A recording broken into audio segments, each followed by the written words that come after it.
Bonjour à tous et bienvenue dans cette routine du grimpeur spécial lombaire.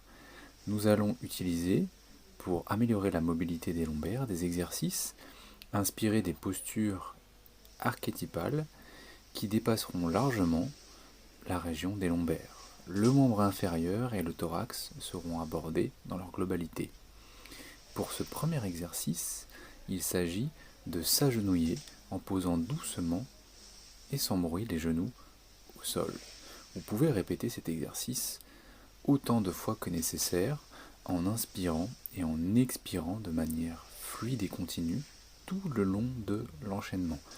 On essaye de garder la stabilité quand on passe sur l'avant des pieds et les pieds restent parallèles l'un par rapport à l'autre. Puis on enchaîne cet exercice par une posture agenouillée, le temps d'inspirer et d'expirer pour vider complètement l'abdomen. On enchaîne ensuite avec les transitions entre la flexion et l'extension des chevilles, ce qui stimule les muscles pour lesquels les nerfs émergent des dernières racines lombaires. On reste dans cette position de flexion dorsale de la cheville. Pour les grimpeurs, c'est souvent douloureux. Et ce travail peut durer une bonne minute sans problème. Puis ensuite, on enchaîne avec cette transition. Je passe sur les rotules pour passer tour à tour de la flexion à l'extension de la cheville. Je tends à expirer quand je monte à l'aplomb des rotules et à inspirer quand je pose les fesses sur les talons. Les épaules restent ouvertes, ne sont pas enroulées vers l'avant. Je peux rajouter un défi supplémentaire en pressant les deux poings l'un contre l'autre derrière la nuque et en pressant avec la tête vers mes poings pour chercher à ériger un petit peu plus la colonne dorsale et la charnière cervico-thoracique afin que l'exercice soit encore plus puissant sur les muscles posturaux du dos. Je peux enchaîner cet exercice autant de fois que nécessaire. Après une dizaine de répétitions ici, j'enchaîne vers une transition avec le squat.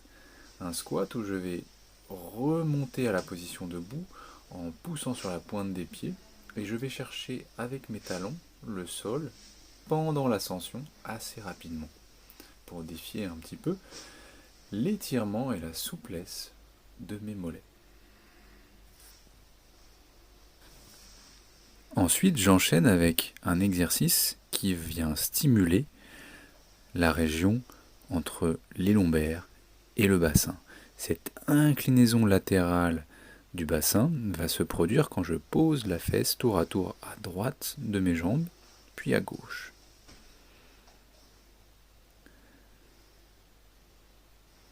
Je peux répéter plusieurs fois cet exercice, de 2 à 10 fois. Ensuite, je vais rajouter un travail venant du thorax et des bras pour associer à cette pose de fesses une inclinaison thoracique.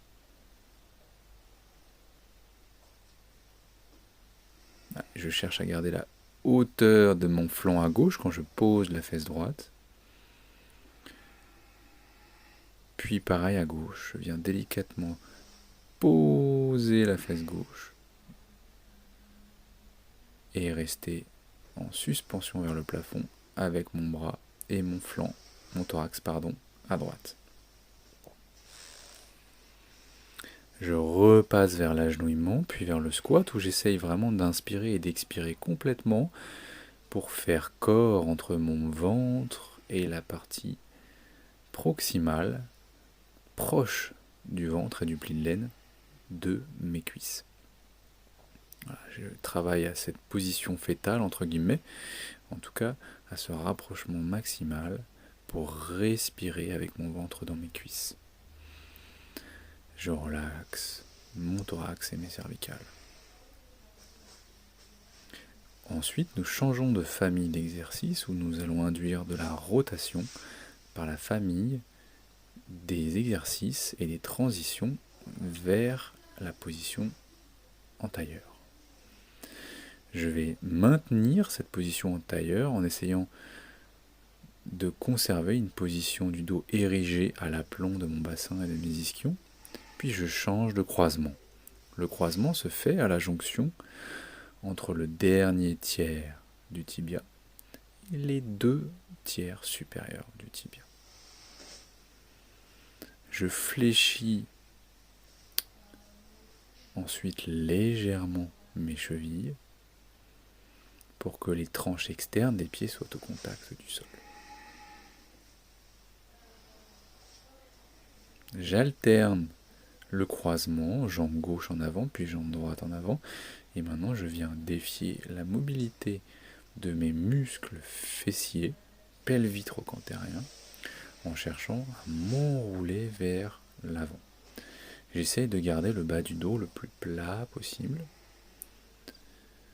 et je m'enroule vers l'avant, toujours avec cette idée où le ventre cherche à se rapprocher de l'émergence des cuisses.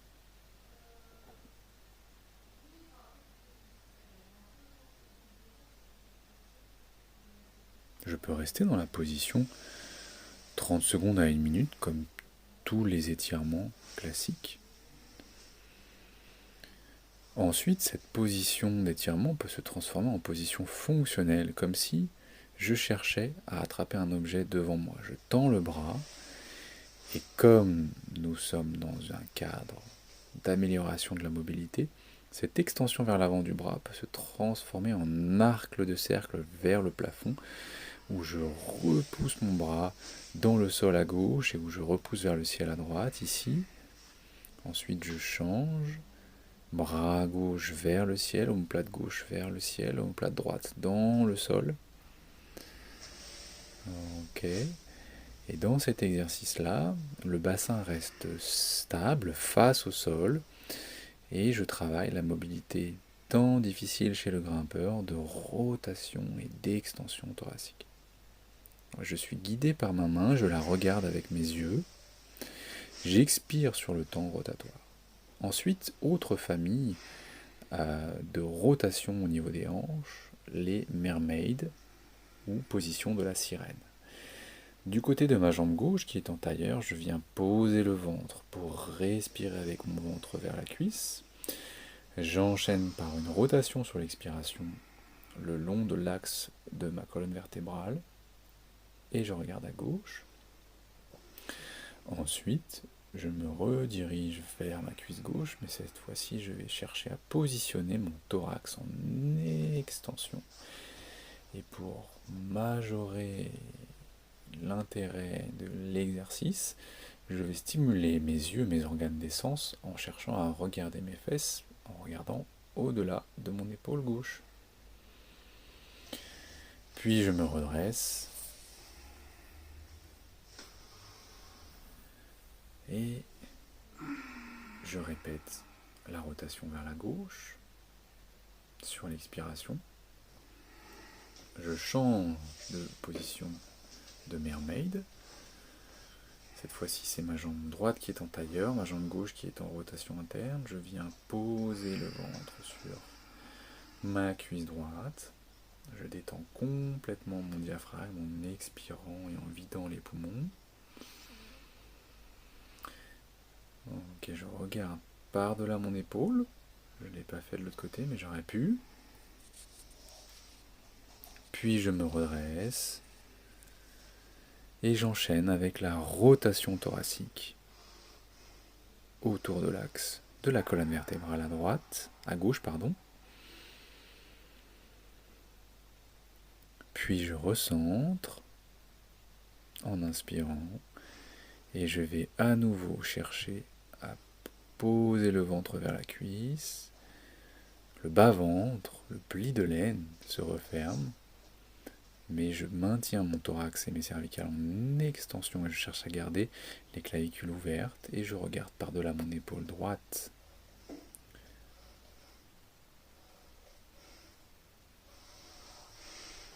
Je sors de cette posture et reproduis la rotation vers la gauche.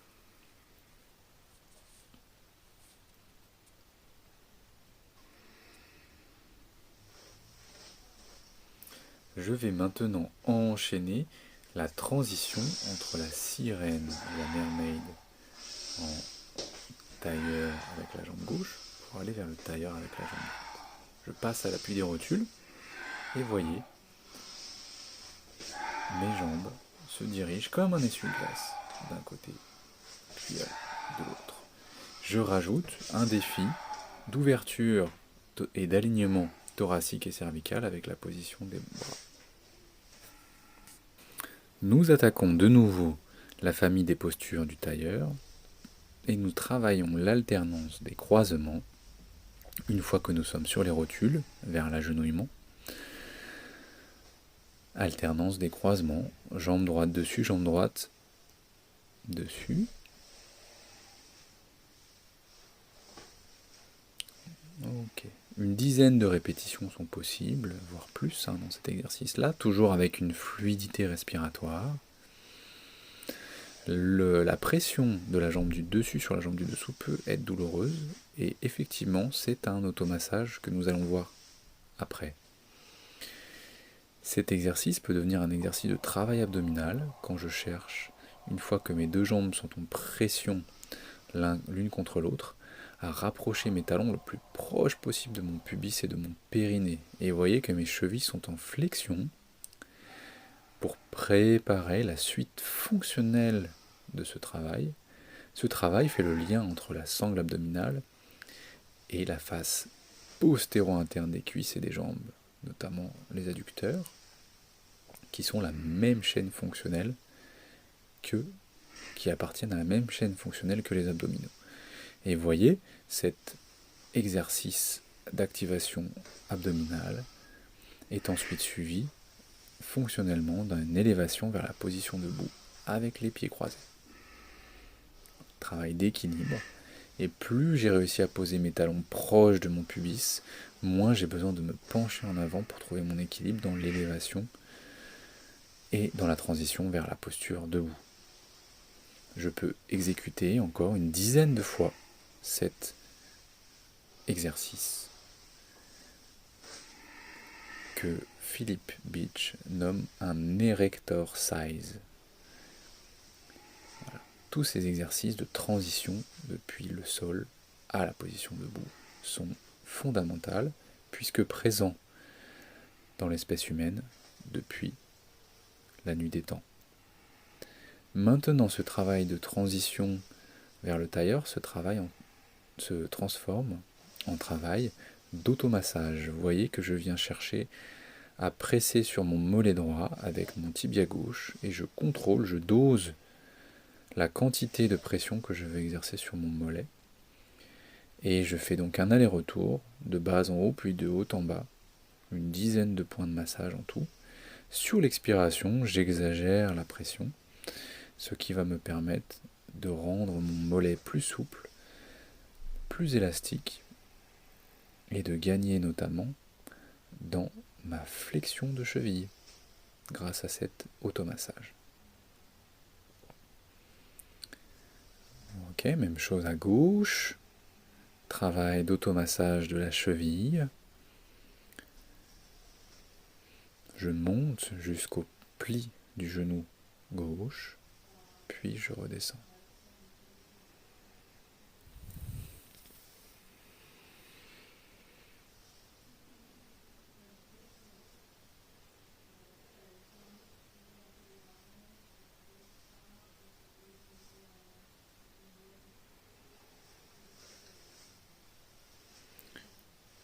Ensuite, je suis agenouillé à nouveau.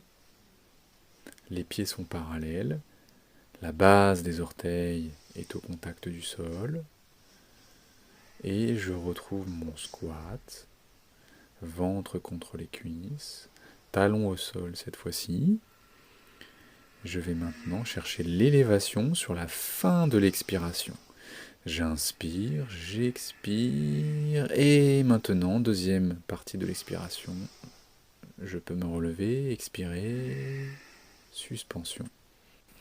Il est tout à fait possible d'enrouler le tapis pour faciliter le squat quand la flexion de cheville est limitée chez certaines personnes.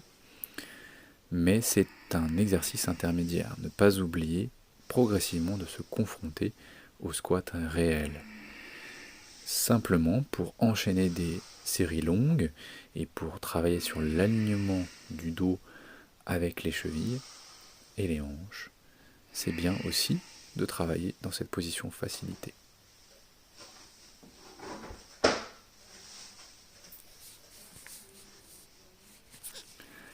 Ensuite, nous allons travailler l'automassage de l'arche interne des pieds. Les genoux sont relativement écartés en avant, puis l'arche interne du pied gauche est recouverte par la tubérosité des os de l'arche interne du pied droit. Ensuite, je fais une translation de gauche à droite de mon bassin. Le massage est plus accentué quand mon bassin est à gauche ici, et je relâche la pression quand mon bassin vient à droite. Après une dizaine de translations, je change de pied. C'est un massage très puissant pour stimuler la circulation sanguine, la réactivité, la proprioception de l'arche interne et de la voûte plantaire du pied. Et je rappelle que l'innervation sensitive et motrice du pied vient de cette fameuse région lombaire qui nous intéresse le plus souvent en cas de douleur, les 4e, 5e lombaires et première vertèbre sacrée.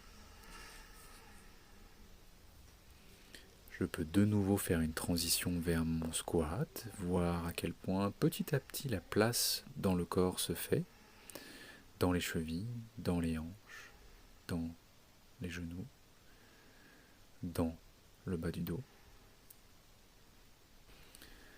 Puis, je vais lever le bassin, écarter un peu les pieds pour me placer ventre contre la face antérieure de mes cuisses. Je vais placer ma main droite devant mon pied gauche et je vais produire une rotation par l'épaule et par les yeux qui regardent le plafond et étirer, chercher à allonger et tendre mon genou gauche. Puis je change de côté et notez que je ne bascule pas le poids du corps ici comme j'aurais envie de le faire vers la gauche, mais j'essaie de rester bien centré le long de l'axe de la colonne vertébrale. Le secret, c'est de bien commencer la rotation par la tête et les épaules et de garder le ventre au contact des cuisses tout le long de l'exercice. Voilà, je cherche donc à associer le travail d'allongement de l'ischio-jambier à une torsion. Et c'est bien ça qui est puissant dans la plupart des étirements fonctionnels. Un muscle, à la façon d'une serviette que l'on chercherait à essorer, va être beaucoup plus enclin à s'allonger quand on lui rajoute un phénomène de torsion que si on cherche à tirer dessus dans le sens longitudinal uniquement du muscle. Ok, je peux maintenant faire ma transition du squat vers la position assise, fesses au sol. Je presse avec mes talons et je cherche à planter la voûte plantaire des pieds dans le sol pour aller vers l'antéversion, rétroversion, dos rond, antéversion, dos plat à l'aplomb du bassin. Inspire, soufflez. Inspire, soufflez. Mes ischio-jambiers sont très actifs, comme si je voulais avancer rien que par la force de mes talons qui plantent dans le sol. Puis mes jambes s'allongent pour un exercice fondamental de mobilité sacro-iliaque. Un petit peu le clou du spectacle ici, si on est sur la thématique des lombaires, ce qui est le cas. Je vais chercher à avancer comme si je n'avais pas de jambes et comme si ma motricité venait uniquement de mon bassin qui se dissocie par un mécanisme complexe d'association de mobilité des deux sacro-iliaques et du pubis en avant et des dernières lombaires pour avancer et reculer. Le dos peut être légèrement rond quand je recule, alors qu'il était plat, voire en extension si c'est possible, quand j'avance.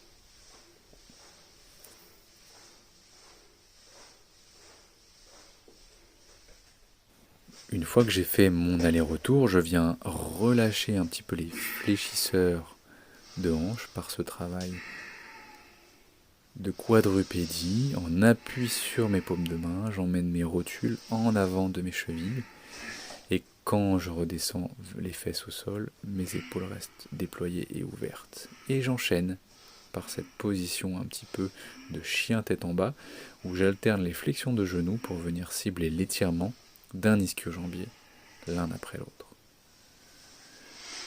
Agenouillement, paume de main en arrière, ouverture d'épaule, et je suis à nouveau jambes longues au sol. Et je fais ma deuxième série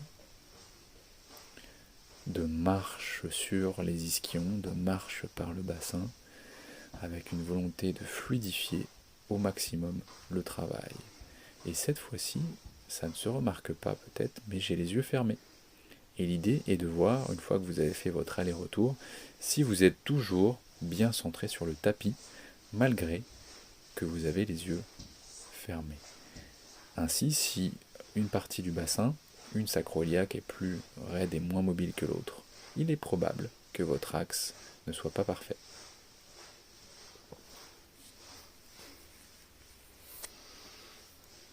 J'enchaîne avec des ballottements initiés par le bassin, ballottement de jambes initiés par le bassin pour soulager grâce à ce principe de technique harmonique, c'est-à-dire un ballottement qui va avoir une fréquence et une amplitude. Je vais donc relâcher complètement le système nerveux et tout de suite les tensions qui peuvent s'exercer dans les ischio-jambiers et dans les fléchisseurs de jambes vont diminuer.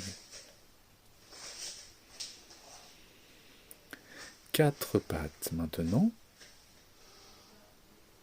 pour travailler les inclinaisons, premièrement. Les premiers êtres vivants, les premiers vertébrés, étaient des poissons. L'inclinaison est probablement un des mouvements les plus primaires aux vivants. Je vais rajouter donc à cette élévation vers l'épaule d'une hanche, à gauche puis à droite, une rotation de la tête qui cherche à voir la fesse. Puis maintenant, c'est l'exercice du chien qui remue la queue pour essayer de libérer complètement les inclinaisons alternatives du bassin. Ok, je peux faire cette variante par un exercice pilate qui consiste à regarder la voûte plantaire du pied opposé à l'inclinaison. Petit étirement lombaire en rapprochant les fesses des talons, puis j'enchaîne par antéversion-rétroversion ou exercice classique du chat-chameau. Mais cette antéversion, rétroversion, je cambre, j'arrondis le bas du dos, ne doit pas concerner les épaules. Puis j'essaye de complexifier par un mouvement circulaire complet du bassin pour venir masser, mobiliser les sacro-iliaques dans toutes les dimensions. J'enchaîne par un exercice classique de rolling like a ball. Je presse avec mes mains vers les genoux et les genoux résistent. Je regarde entre mes genoux tout le long de l'exercice. J'inspire pour rouler jusqu'à la pointe des omoplates et j'expire pour me redresser en équilibre entre les ischions et le coccyx. Ça, c'est l'exercice classique. Maintenant que cet exercice classique est effectué, rajoutons la complexité du vivant par le contact entre la gauche et la droite du corps via le croisement des jambes. La famille des exercices du tailleur est de nouveau présente, mais cette fois-ci dans un exercice abdominal. À chaque fois que je roule sur le dos, je cherche à changer de tailleur et je presse au maximum mes talons et mes jambes l'une contre l'autre et le tout vers moi. Je peux ensuite stabiliser une position en équilibre et je cherche à rapprocher les talons le plus proche possible du périnée et du pubis. C'est un exercice puissant sur un plan abdominal profond, transverse de l'abdomen, et sur un plan abdominal donc inférieur, proche du pubis. J'enchaîne par un ballottement afin de relâcher mes fléchisseurs de hanches tendus. Va suivre un exercice complexe de rotation. La rotation doit être initiée en même temps par la main et l'appui sur l'épaule et par la rotation interne ici de la jambe gauche et externe de la jambe droite. Les tranches des pieds sont en appui avec le sol et il faut bien percevoir que c'est depuis ces tranches de pieds que s'initie la suspension du bassin. Voyez que la tête suit du regard la main cherche à attraper un objet imaginaire vers l'avant, puis cet objet imaginaire vers l'avant est placé au-dessus de la tête et devant soi pour retrouver la position de départ. Notez que le bassin reste stable grâce à l'activité des muscles internes et externes des jambes droite et gauche par le biais de l'appui des tranches internes et externes des pieds. On cherche ensuite à unifier cette suspension et contrôle du bassin par les pieds avec la répulsion sur la main et le travail de souplesse et d'harmonisation des torsions thoraciques. Ensuite, je travaille un autre mouvement de rapprochement des masses qui va donc dépendre de ma souplesse dans la position de triple flexion de hanche, de genou et de cheville. C'est un mouvement qui consiste à, sur l'expiration profonde, chercher à repasser à la position du squat depuis la position assise sur les fesses. À noter quand même que ce mouvement-là sera facilité en fonction, je dirais, de facteurs anthropométriques, c'est-à-dire notamment la longueur de vos membres inférieurs, tout simplement. S'ils sont plus courts, le mouvement sera sans doute facilité.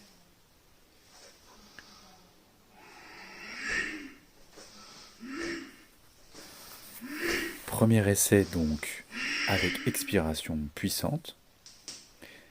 Deuxième essai en apnée expiratoire. Et oui, avec moins de pression dans l'abdomen, je suppose qu'il est plus facile de rapprocher les talons proches du pubis et de passer à l'appui de ces derniers. Troisième et dernière tentative, en cherchant à faire l'apnée expiratoire depuis la position du squat, et ensuite d'enchaîner tout de suite avec cet exercice de rapprochement des masses sur cette apnée expiratoire. Et enfin, pour terminer, un grand classique de mobilité thoracique vers l'extension, indispensable pour les grimpeurs. En pilates, on appelle ça le swan. Ça commence par un placement vers l'extension des jambes. On tend bien les genoux de sorte que les quadriceps ne touchent presque plus le tapis. Et on fait une légère rétroversion du bassin. On pourrait placer une feuille sous l'abdomen. Je mobilise mes cervicales à gauche et à droite. J'abaisse mes omoplates. Puis sur l'inspiration, je vais chercher d'abord en passant à l'appui de mes avant-bras et en ouvrant la région des clavicules, à étirer la peau du cou. Comme si mon nez me repoussait une balle vers l'avant. Voilà, première répétition, j'étire la peau du cou. Le bas du dos n'est absolument pas en extension. Deuxième répétition, je cherche à étirer la peau du cou puis du sternum. Puis je redescends en soufflant, en expirant. Je cherche toujours à allonger et à fuseler les jambes vers l'extension. Puis la troisième répétition, je repousse le sol et je cherche l'aplomb des paumes de main pour étirer la peau du ventre. Et l'extension lombaire est relativement minime. C'est l'extension dorsale qui est visée. J'enchaîne par une position de repos en flexion, position de yoga de l'enfant. Tout de suite, je vais la rendre spécifique au grimpeur. Là, ça va être en cherchant à étirer le grand dorsal gauche. Pour ce faire, je bloque ma main gauche, paume de main vers le ciel, pour déjà débobiner l'épaule gauche et son grand dorsal. Et je pousse mon bassin et mes fesses vers la gauche. Puis ensuite, je change de côté. J'emmène ma main droite à gauche. Je fixe la paume de main vers le ciel au niveau de ma main droite. Et j'emmène ma fesse, mon bassin et ma fesse droite vers la droite. Et après tout ça, eh bien c'est pas mal. Merci à tous de nous avoir suivis pour cet premier épisode de mouvement continu, de routine du grimpeur, dédié à la région lombaire. À bientôt.